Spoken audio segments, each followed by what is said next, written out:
Today we are talking about creating voicings using the diminished scale. Now the diminished scale is a really deep subject, so we're just going to scratch the surface a little bit here, but I think it's going to give you a lot to work with. I think oftentimes people make the diminished scale a little harder than it needs to be. Really, it's just these notes: G, A flat, B flat, B, C sharp, D, E, F. Now I'm playing what people often call the G half-step diminished scale, and then they might call F, but with all the same notes, might call it the F whole step.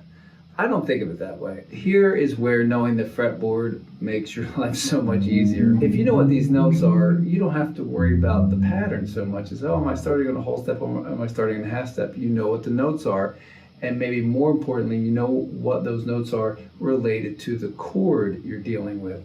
In this case, let's say we're dealing with some kind of a G7. Putting my B flat up there. So here we have a G with our sharp 9, and call it an A sharp, of course. So we have that voicing as a sharp 9. Now I'm only going to do this once, but we can also move it up to B flat. Sure, it can be a B flat, but look, it could also be a G voicing. So if it's a G voicing, well, there's my sharp 9, there's my 5th, there's the 7th, and there's the flat 5, or you can call it a sharp 11. Then can move it up another minor third. And one more time.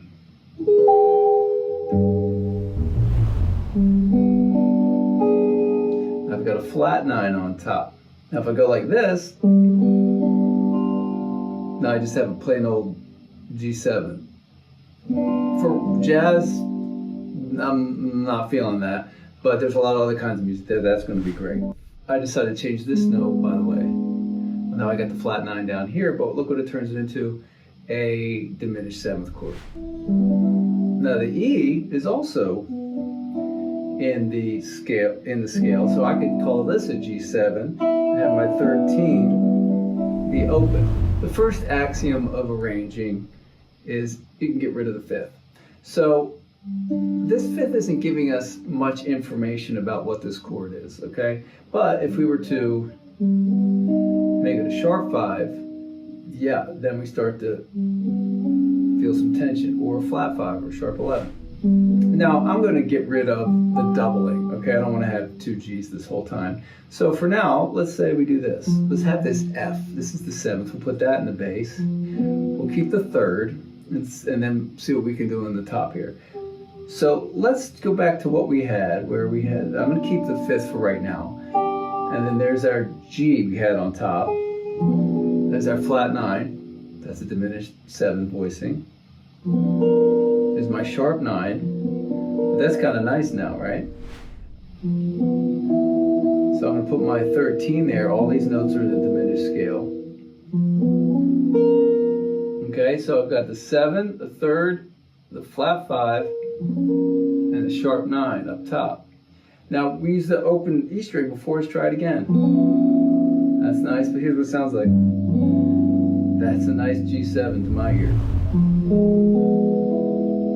But there's a 7, flat 9, 3rd, 13. You can hear it against the root.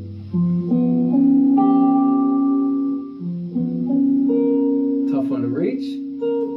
Sharp 9. Flat 9. We've done the 7th here. We've done the root here. What about if we did the flat 9 here, and we did something like this? Notice how there's some triads in a lot of these voicings. We got an E minor here, but look at that. We got, if you spell it differently, we got an E major here, right? We could do, so that gives us flat 9, 3, 13, sharp 9. Some people might be saying, wait a minute, you can't put a flat 9 and a sharp 9 together. Yes, you can. Unless the big band chart says you can't, yes, you can. It's the dominant 7th chord. It's all about tension. Check out what Joe DiOrio used to do with dominant chords. He'd have the 3rd and the regular 4th in the same chord. So he's a trusted source. Well, what if I put the sharp 11 there, and we try something like this, okay, or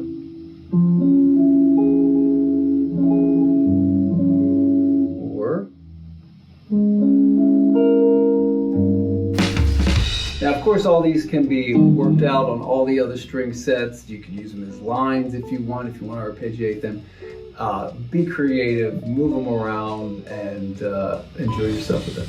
I hope you'll check out my latest instrumental album. It's very guitar forward. It's called In Defense of Daydreaming. It has solo pieces, duets, jazz bands, fusion bands, country fusion bands, rock bands on it. So it's very eclectic. I think it's fun, and hope you check that out. And we will see you next video.